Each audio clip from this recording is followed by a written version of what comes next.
அஸ்ஸலாமு அலைக்கும். இன்றைக்கி ராபியா குக்கிங்கில் என்ன செய்ய போகிறோம் அப்படின்னு பார்த்தீங்கன்னா, ஒரு வித்தியாசமான ஒரு லெமன் சாதம் தாங்க செய்ய போகிறேன். அது எப்படி செய்யுதுன்னு சொல்லிட்டு பார்க்கலாம். நான் ஒரு ஜார் எடுத்திருக்கேன். இதில் ஒரு 2 பச்சை மிளகாய், ஒரு சின்ன துண்டு தேங்காய், இதை கட் பண்ணி போட்டுக்கணும். கட் பண்ணி சேர்த்துக்கிறேன் தேங்காய் அடுத்து கொஞ்சமாக புதினா இலை நல்லா கழுவிட்டு சேர்த்துக்காங்க. இதையும் இப்போ இது மூணையும் நான் 1-2 அரைச்சிக்கிறேன். நைஸாக அரைக்க கூட பொடி பண்ணிக்கணும். அந்த மாதிரி பொடி பண்ணி எடுத்துக்கலாம். இதை பாருங்கள், இந்த மாதிரி நான் பொடி பண்ணி எடுத்துருக்கேன். இப்போ இது எல்லாத்தையும் எப்படி செய்கிறது சொல்லிட்டு பார்க்கலாம். இப்போ ஒரு பேன் வச்சுருக்கேன். இதில் ஒரு 2-3 ஸ்பூன் எண்ணெய் ஊற்றிக்கிறேன்.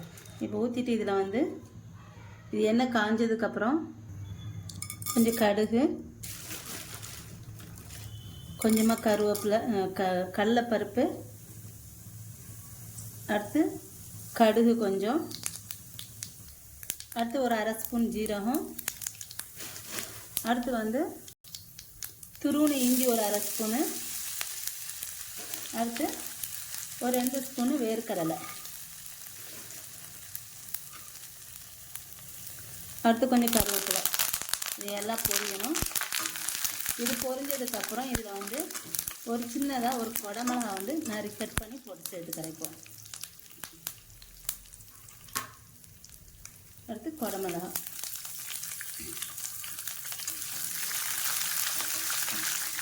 இதெல்லாம் சேர்த்து நான் கொஞ்சம் நல்லா வதக்கிக்கணும் லைட்டாக.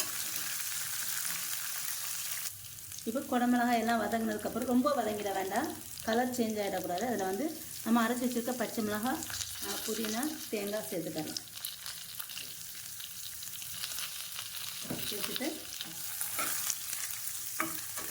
இப்போ இதில் கொஞ்சமாக சாதத்தில் கொஞ்சம் உப்பு போட்டிருக்கோம். இதுலேயும் கொஞ்சம் லைட்டாக உப்பு சேர்த்துக்கலாம்.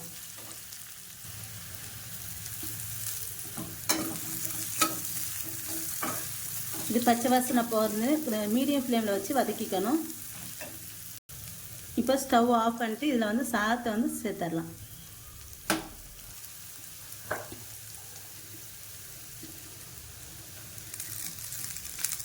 நான் பாஸ்மதி ரைஸ் சேர்த்துக்கேன். நீங்கள் எந்த ரைஸ் வேணாலும் சேர்த்துக்கோங்க. எல்லாத்துலேயுமே இது நல்லாயிருக்கும். லெமன் சாதம், இந்த லெமன் சாதம் பிள்ளைங்களும் மிச்சம் வைக்காமல் சாப்பிட்ருவாங்க. லஞ்ச் பாக்ஸ் கூட இதை கட்டி கொடுக்கலாம். ரொம்பவே நல்லாயிருக்கும். கண்டிப்பாக நீங்களும் ட்ரை பண்ணி பாருங்கள்.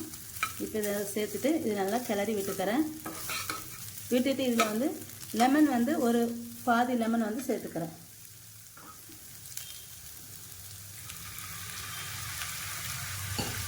சேர்த்து கிளறி விட்டுக்கலாம். கடைசியாக கொஞ்சமாக மல்லி இலை தூவி கிளறி இறக்கிடலாம்.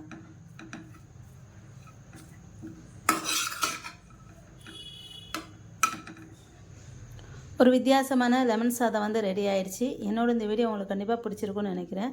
என்னோட இந்த வீடியோ உங்களுக்கு பிடிச்சிருந்தா லைக் அண்ட் கமெண்ட் ஷேர் பண்ணிக்கோங்க. என்னோட சேனலை மறக்காமல் சப்ஸ்கிரைப் பண்ணிக்கோங்க.